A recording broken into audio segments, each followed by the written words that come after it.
I knew something was wrong before anyone said a word. The room was too quiet for a child fighting to breathe, too controlled, like fear had been dressed up in expensive suits and told to behave. I stood near the far wall, invisible in my grey uniform, fingers still damp from polishing a marble countertop that probably cost more than my entire life. No one looked at me. They never did. But I could see everything. The boy lay on the king-sized bed, sheets twisted beneath him, his small chest rising too fast, too shallow. Machines surrounded him, sleek and silent, flashing numbers that made the doctors frown but not act. One of them adjusted his glasses. Another checked his watch. They spoke in low voices, careful, measured, like they were afraid to be wrong out loud. I took a step closer without thinking. The air felt wrong. Not just tense, off. His lips weren't the right color. Not pale exactly. Something else. Something I'd seen once before, years ago, in a place that didn't have marble floors or private security standing by the door. My heart started to beat faster. I told myself to stay quiet. I was just the maid. I cleaned. I disappeared. That was the rule. But then his hand twitched. Not a full movement. Just a flicker. No one reacted. My stomach dropped. He's not responding to the medication, one doctor said softly. Another nodded, already reaching for something else, something stronger. I felt it then, sharp and certain, like a memory forcing its way back to the surface. This wasn't what they thought it was. I opened my mouth. Closed it. Who was I to say anything? A maid doesn't interrupt. A maid doesn't question. A maid definitely doesn't challenge men who charge more per hour than she makes in a week. But the boy's breathing changed again. Faster. Uneven. I stepped forward anyway. Excuse me, I said, my voice barely louder than a whisper. No one turned. I swallowed, tried again. There's something wrong. That got a reaction. Not the one I hoped for. A glance. Brief. Dismissive. We have it under control, one of them said, already looking past me like I was part of the furniture. Heat crept up my neck, but I didn't move. I couldn't. Because I knew. I didn't have the right words for it, not the clinical ones they used, but I knew what I was seeing didn't match what they were treating. And if I stayed quiet, if I stepped back into the shadows like I was supposed to, that boy might not make it through the night. My hands curled at my sides. My pulse pounded in my ears. Then the door opened. No one announced him. They didn't have to. The room shifted before he even spoke. Conversation stopped mid-sentence. Shoulders straightened. Even the doctors stepped back half an inch without realizing it. Alexander Voss walked in like the air belonged to him. Tall. Controlled. Every movement precise. He didn't rush to the bed. He didn't panic. He just looked. And somehow, that was worse. His eyes landed on his son for exactly 1 second before sweeping the room, taking in everything, missing nothing. When they passed over me, I felt it. Not recognition. Not yet. Just awareness. Like he'd catalogued my existence and set it aside for later. Explain, he said quietly. No one raised their voice in response. They didn't need to. The tension spoke for them. I looked at the boy again. Then back at the men who were supposed to save him. Then at the man who owned this entire world. And for the first time in my life, I didn't stay silent. No one spoke for a full second after he asked, and in that silence, I realized something dangerous. They were afraid of giving the wrong answer more than they were afraid of losing the boy. One of the doctors finally cleared his throat, stepping forward just enough to be seen but not enough to take full responsibility, his voice steady but thin. We believe it is a severe neurological episode. We have administered standard treatment, but his response has been limited. Limited. The word felt wrong in my ears. The boy's chest hitched again, faster now, uneven like a rhythm that could not decide whether to continue or stop. My fingers curled tighter, nails pressing into my palm. I could feel it building, that same certainty rising in my chest, louder than logic, louder than fear. Alexander did not look at the doctor again. He looked at his son. Then, slowly, he turned his head. His eyes found me. This time, they did not pass over. They stopped. I froze under that gaze, every instinct telling me to step back, to disappear, to remember my place. But something held me there. Maybe it was the boy. Maybe it was the way no one else was seeing what was right in front of them. "You," he said. Just one word. Quiet. Precise. The room shifted again, attention snapping toward me like I had just stepped into a spotlight I never asked for. My throat went dry. "What did you say before I came in?" My mind raced. There was still time to back down. To apologize. To say it was nothing. But I looked at the boy again, at the subtle tremor in his fingers, the unnatural tension in his jaw, the way his breathing did not match the diagnosis they kept repeating. I shook my head once, more to steady myself than to refuse. "It is not what they think," I said, my voice stronger than I expected. A sharp exhale came from one of the doctors, irritation breaking through his careful composure. "With all due respect, she is not qualified to make that assessment." Qualified. The word landed like a wall. I felt it, the weight of every rule I had lived under, every moment I had stayed silent because someone else knew better. But I did not move. Alexander did not look at the doctor. He kept his eyes on me. "Then explain what you see," he said. Not a command. Not quite a question. Something in between that left no room for excuses. My heart pounded so hard I could hear it in my ears.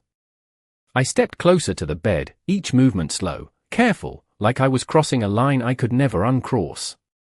"His breathing is wrong," I said, forcing myself to focus.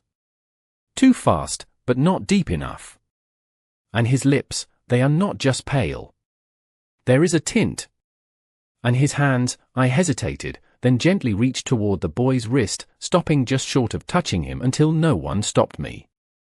No one did. The tremor is uneven.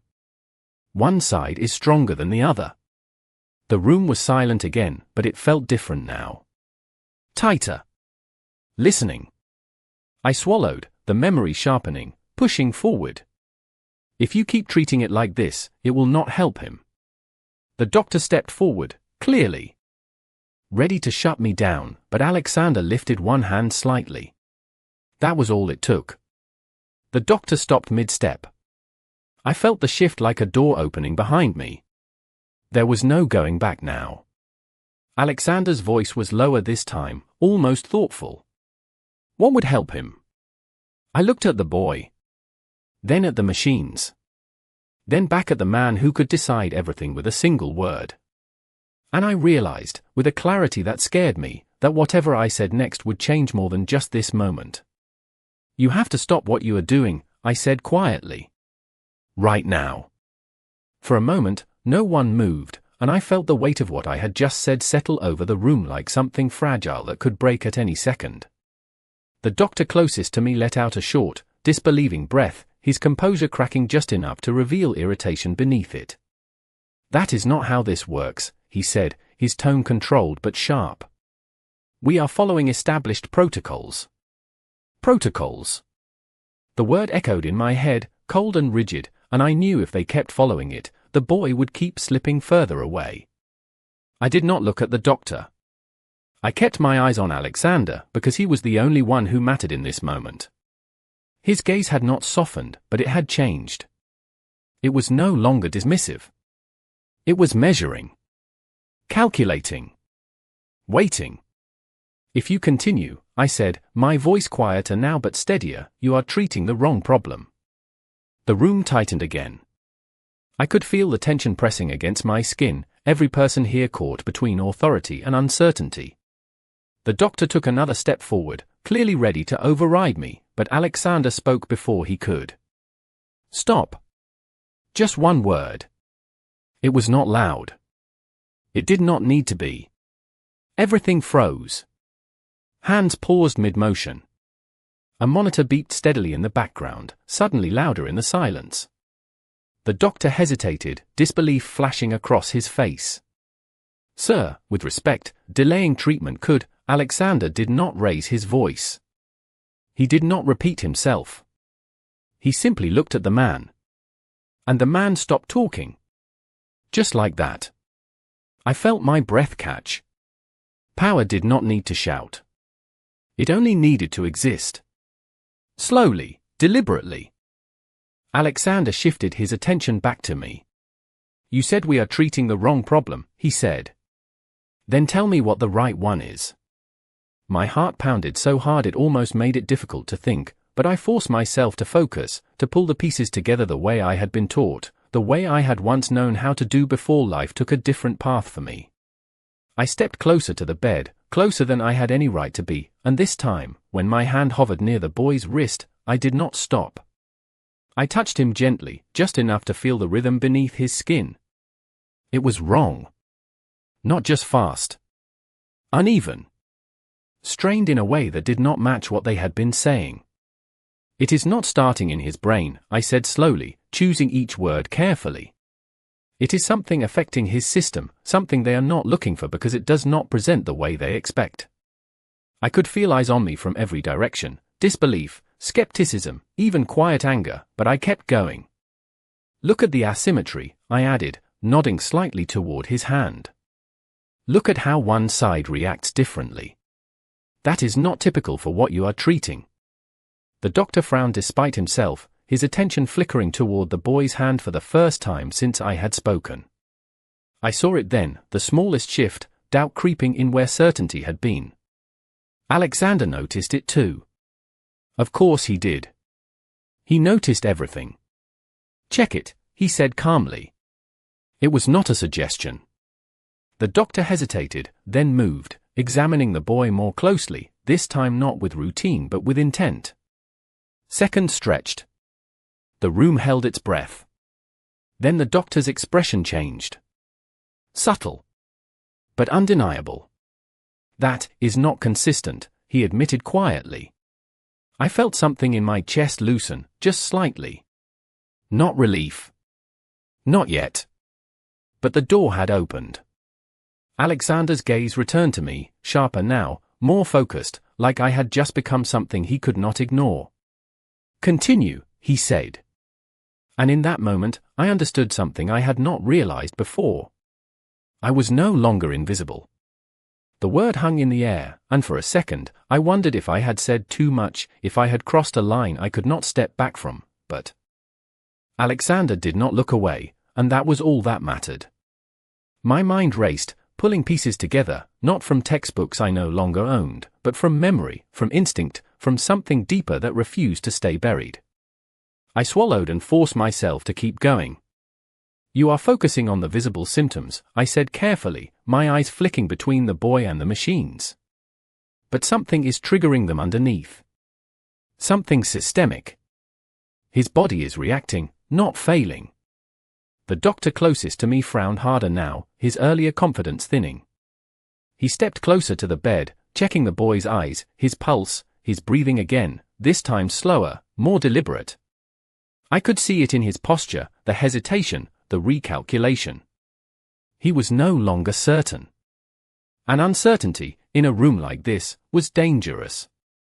What are you suggesting? He asked, his voice quieter than before. Not dismissive. Not quite accepting. Suspended somewhere in between. I took a breath, feeling the weight of every second passing. You need to check his metabolic levels, I said. Specifically ammonia. The word felt heavy on my tongue, like it carried more meaning than I could fully explain.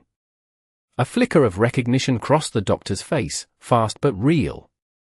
Another doctor looked up from the monitor, confusion giving way to something sharper.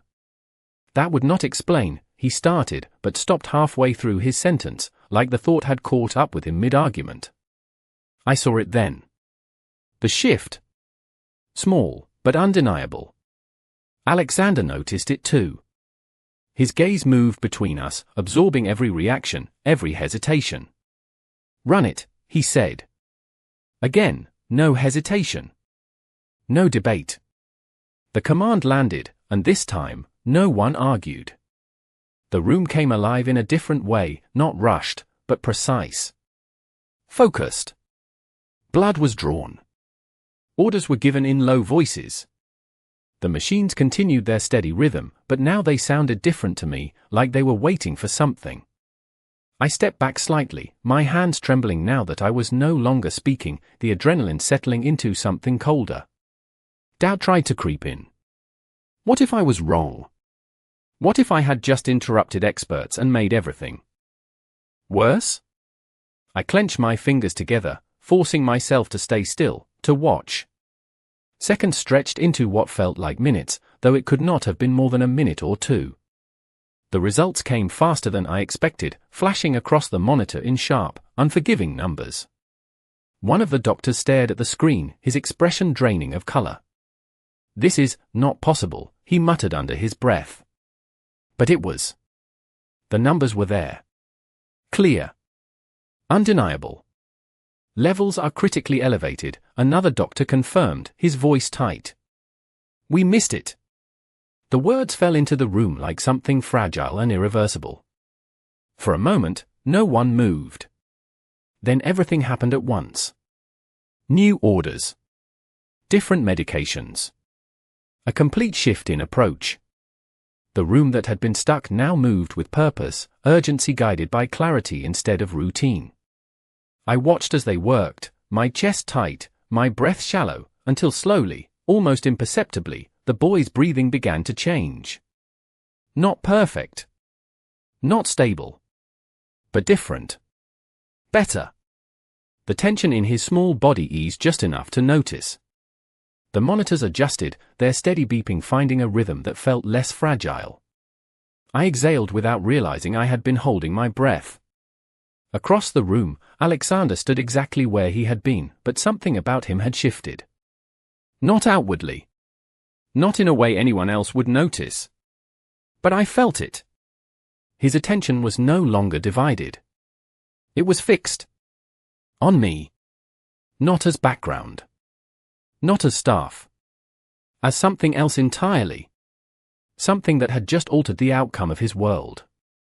He took a single step closer, his voice low enough that only I could hear it. "You knew," he said. Not a question. I shook my head slightly, my voice barely steady. "I saw." His eyes held mine for a second longer than necessary, searching for something beneath the surface. Whatever he found, it made his expression change in a way I could not fully read. Not gratitude. Not relief. Something deeper.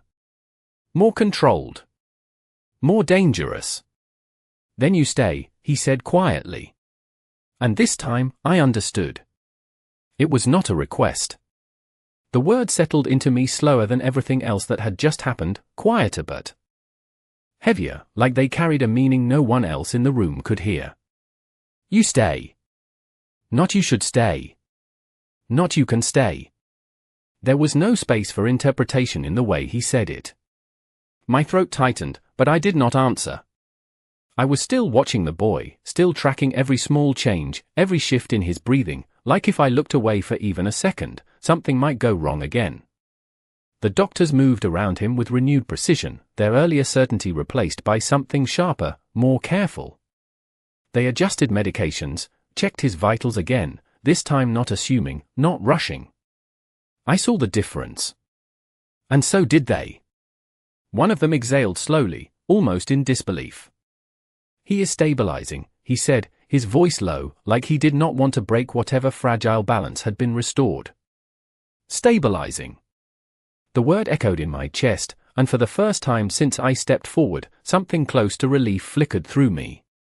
Not full relief. Not yet. But enough to make my hands tremble now that they were no longer needed. I stepped back another inch, suddenly aware of where I was again. The room. The people.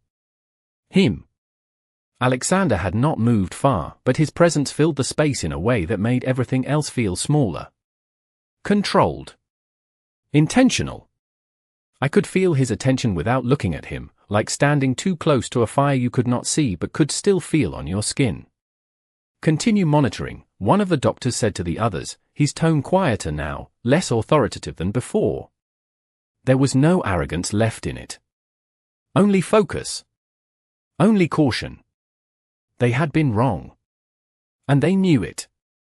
I turned slightly, meaning to step away, to return to the wall where I belonged, to disappear back into the role that had always kept me safe. But I did not get far. Emily. My name. Spoken like it had always belonged to him. I froze. Slowly, I turned back.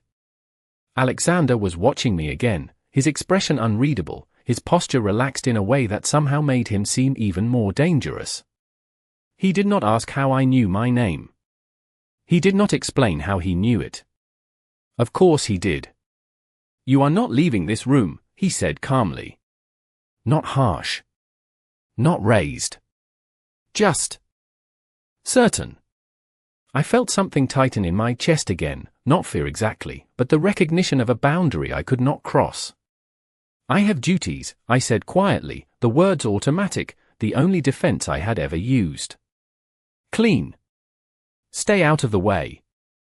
Do not be noticed. His gaze did not shift.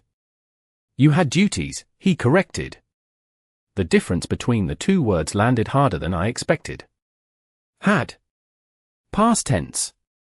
Like the life I had before this moment had already ended without anyone telling me. I glanced at the door, at the guard standing just outside, at the silent understanding that they were not there for decoration. Then I looked back at the boy, at the steady rhythm of the monitor, at the small rise and fall of his chest that now felt like proof I had not imagined everything. I could walk away. Maybe. But not really. Not from this. Not from him. Alexander took another step closer, stopping just within arm's reach, close enough that I could see the fine details of his expression, the control behind it, the calculation that never seemed to stop. You saw what 6 specialists did not, he said quietly. You corrected it. I shook my head faintly, instinctively. I stopped. Because I did not have the right word. Saw. Remembered. Refused to stay silent. None of it felt enough. His eyes did not leave mine. Exactly, he said. There was no praise in it. No warmth. Just acknowledgement. And something else beneath it. Something that felt like a decision being made in real time. Final. From this moment on, he continued, his voice lower now, almost thoughtful, you do not disappear again. The word sent a chill down my spine, not because of how they sounded, but because of how certain they felt. Like a line had been drawn. Like a door had closed somewhere behind me without a sound. I looked at him, really looked this time, and understood something I had not fully grasped before. I had stepped forward to save a life. But in doing that, I had stepped into his world. And people did not walk out of his world the same way they walked in. I did not realize how quiet the room had become until I heard the sound of the monitor again, steady now, almost rhythmic, like it was. Reminding everyone that the moment of crisis had passed but the consequences had not. I stayed where I was, just a step away from the bed, my eyes still on Lucas as if my attention alone could keep him stable. His breathing had slowed, not normal yet, but no longer fragile in that terrifying way. The doctors continued their work, but something fundamental had shifted in how they moved. There was no longer distance between them and the patient. No assumptions. Every action was deliberate, verified, careful. One of them glanced at me briefly, not dismissive this time, not superior, just aware. That was new. I had spent years being unseen. It was strange how quickly that could change. Vitals are improving, another doctor said quietly, adjusting a setting on the machine. His voice carried less authority than before, but more truth. I felt it settle in the room, that fragile sense of control returning, built not on certainty but on correction. I should have felt relief. Instead, I felt something heavier. Because nothing about this felt finished. I could still sense it, the imbalance, like a storm that had not fully passed, just moved further out of sight. My gaze shifted slightly, tracking the smallest details, the timing of his breaths, the color returning slowly to his lips. It was better. But not safe. Not yet. He needs continued monitoring, I said quietly, more to myself than anyone else, but the words still carried. A few heads turned. Not to challenge me. To listen. That realization made my chest tighten in a different way. I was not supposed to be the one they listened to. I was supposed to be the one who stayed silent. Across the room, I felt Alexander before I saw him move. That same controlled presence, shifting just enough to command attention without demanding it. He stepped closer to the bed, his gaze fixed on his son now, not the room, not the doctors, not me. Just the boy. And for the first time, I saw something break through the control. Not outwardly. Not in a way anyone else would recognize. But I saw it in the stillness of his posture, in the way his hand hovered just above the edge of the bed, like he wanted to reach out but chose not to. Power did not always mean distance. Sometimes it meant restraint. He will be monitored, one of the doctors assured him, his tone respectful now, careful. Not defensive. Not dismissive. We are adjusting treatment based on the new findings. Alexander did not respond immediately. His attention remained on Lucas for another second, then two, as if confirming something only he could measure. Then, slowly, he looked up. His eyes moved from the doctor's to me again. It was not the same look as before. It was sharper now. More focused. Like he had already made a decision and was now observing the outcome of it. You said this is not over, he said quietly. I felt the words settle into me before I realized I had spoken them out loud earlier. I nodded once. It is better, I said carefully. But whatever caused it, it is still there. The room stilled again, not in panic, but in attention. This time, no one interrupted. No one dismissed it. Even the doctors exchanged a brief look, acknowledging the possibility. Alexander studied me for a long moment, his expression unreadable, but his silence was not empty. It was deliberate. Weighing. Calculating. Then he spoke, his voice low, controlled, final. Then you do not leave his side. My breath caught, just slightly. The weight of that sentence was different from the others. It was not about the room anymore. Not about this moment. It was about what came next. I glanced at Lucas again, at the fragile stability we had just regained, and I understood. This was not a single decision. It was the beginning of something that would not end when the night did. When I looked back at Alexander, he was already watching me, as if he knew exactly what I was realizing. And for the first time, I did not feel like I had stepped into his world by accident. I felt like I had just been placed exactly where he intended me to be. Time stretched in a way that did not feel natural, like every second carried more weight than it should, and I could not tell if minutes were passing or if the room had simply learned how to hold its breath without breaking. I stayed beside the bed, exactly where he told me to be, my attention fixed on Lucas as if I could anchor him there by refusing to look away. His breathing remained steady, still fragile, but no longer slipping. The monitors reflected that change, their rhythm consistent now, almost reassuring if I did not listen too closely for what might still go wrong. I adjusted my stance slightly, careful not to disturb anything, my hands resting at my sides but ready, always ready, like I was waiting for a signal no one else could hear. Behind me, I could feel movement. Quiet. Controlled. The kind that did not disrupt the space but reshaped it. Alexander had not left. He had not stepped away, not even when the urgency faded. That alone told me more than anything he could have said. A man like him did not stay unless something mattered. Or someone. I felt his presence shift closer again, not enough to crowd me, but enough that I was aware of him with every breath I took. "What are you watching for?" he asked quietly. The question caught me off guard, not because of the words, but because of how he asked them. Not as a test. Not as a challenge. As if he expected an answer worth hearing. I did not turn immediately. I kept my eyes on Lucas, on the subtle rise of his chest, on the slight delay between inhale and exhale. "Changes," I said softly. "Small ones. The kind that happen before something bigger follows." There was a pause behind me. Not empty. Considering. "And if you see one?" he asked. I hesitated for half a second, then answered honestly. "Then we act before it becomes visible to everyone else." Silence followed, but it felt different now. Not tense. Not uncertain. Something closer to agreement. I risked a glance toward him then, just for a moment. He was already watching me, his expression unreadable, but his attention fully there. Not divided. Not distracted.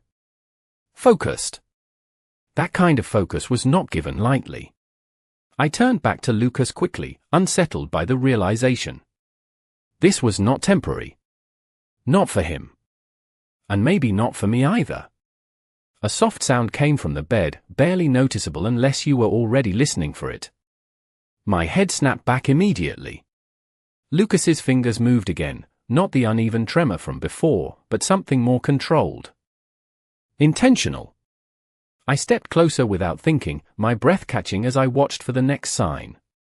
It came seconds later. A shallow inhale that deepened just slightly at the end. My chest tightened.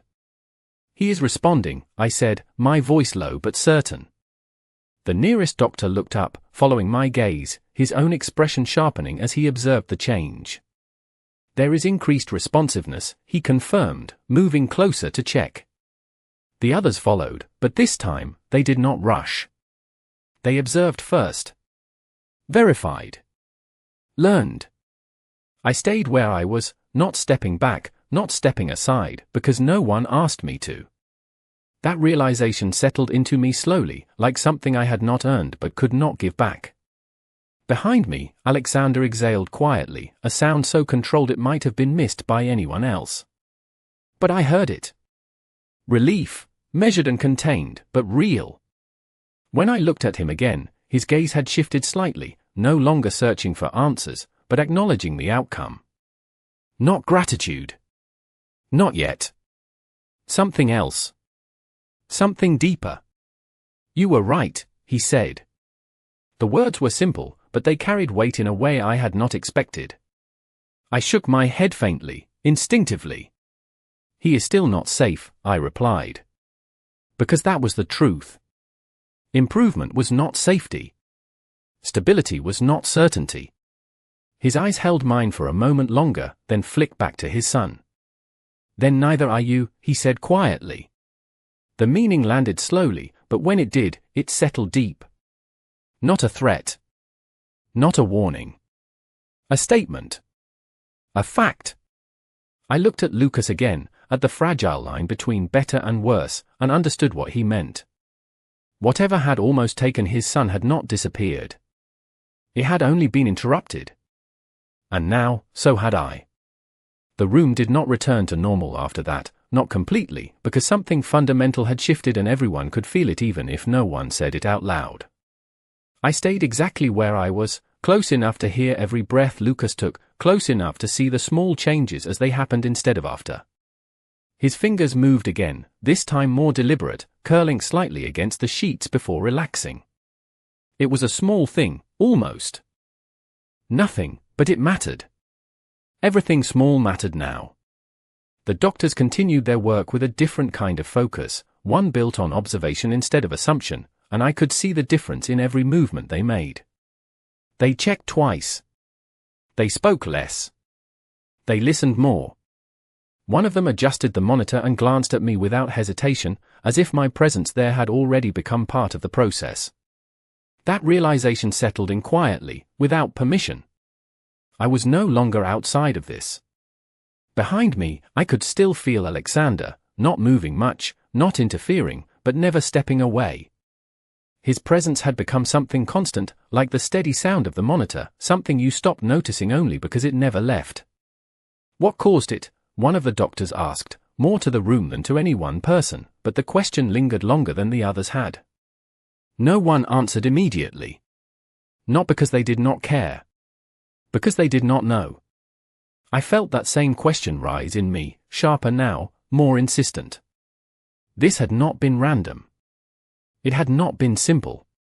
Something had triggered it, something specific, something that had been missed until it was almost too late.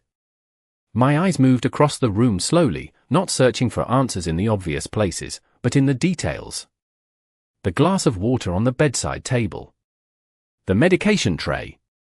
The faint scent in the air that did not belong in a room like this. I froze.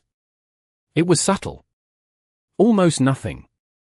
But it did not fit. Clean rooms had a certain smell. Controlled. Neutral. This was different. Faint.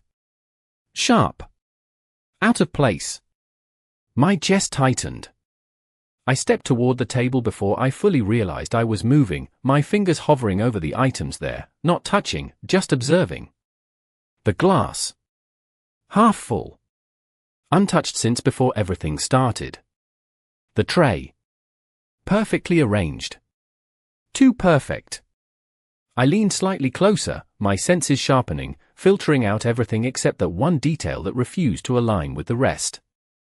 Something is off, I said quietly. The words were not loud, but they carried. They always did now. The nearest doctor looked up immediately. What do you mean?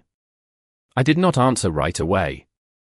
I reached for the glass, stopping just before I touched it, then looked back at Lucas, at the timing of his symptoms, at the pattern that was starting to form in my mind.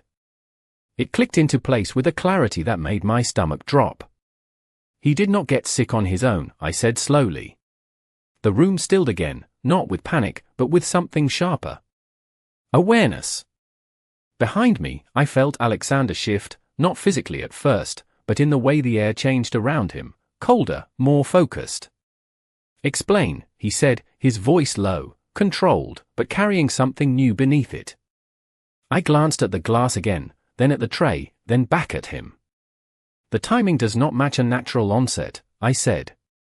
And the reaction, it suggests exposure. Not internal failure. The doctor nearest me frowned, stepping closer to examine what I was indicating, his earlier hesitation gone, replaced by urgency.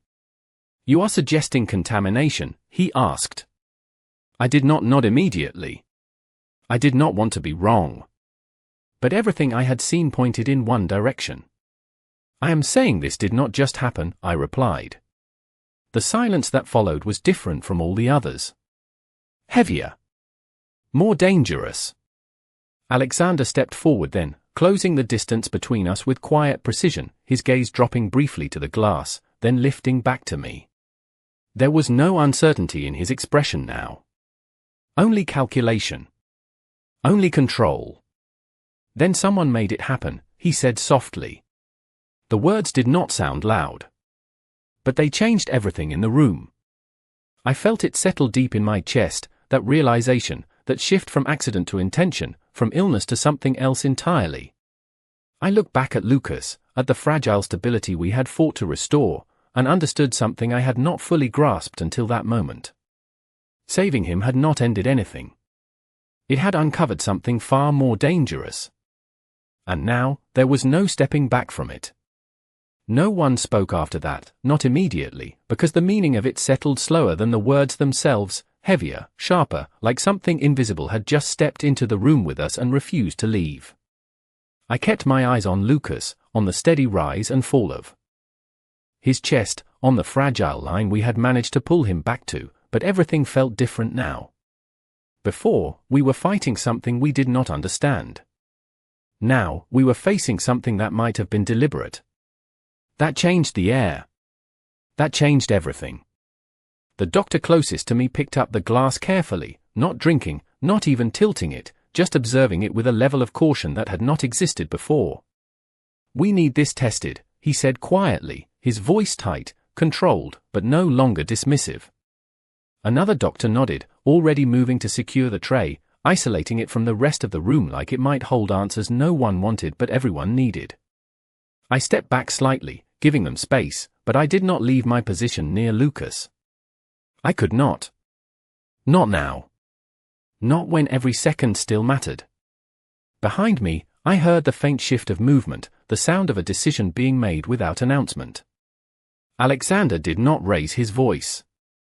He did not need to. "No one leaves," he said calmly. The words landed like a lock clicking into place. I felt it in my chest before I even turned. The guards at the door adjusted their stance, subtle but unmistakable, and suddenly the room felt smaller, contained, like the walls themselves had moved closer without anyone noticing. One of the doctors hesitated for half a second, then nodded. No one argued. Not here. Not with him. I looked back at Lucas again, grounding myself in the only thing that mattered, the steady rhythm of his breathing, the slow return of color to his face. He was still here. That was what mattered. No, he was there. His presence was sharper now, more focused, like every piece of him had aligned around a single point. Who had access? He asked, his voice low, controlled, but carrying something colder beneath it. The question did not belong to the doctors. It belonged to the room. To the space. To anyone who had been near this child before everything changed. No one answered immediately. Not because they did not hear. Because they understood what the answer might mean. I felt it too, that quiet realization settling into something solid. This was no longer about medicine. It was about intent. About someone, somewhere, making a choice that had almost taken a life. I glanced at the door, at the guards, at the silent system already in motion, and then back at Lucas. He shifted slightly again, a soft breath leaving him that sounded more natural than anything I had heard since the night began. I exhaled slowly, steadying myself. He was still fighting. Still here. That mattered. That would always matter. But when I looked up again, my gaze met Alexander's, and I saw it clearly this time.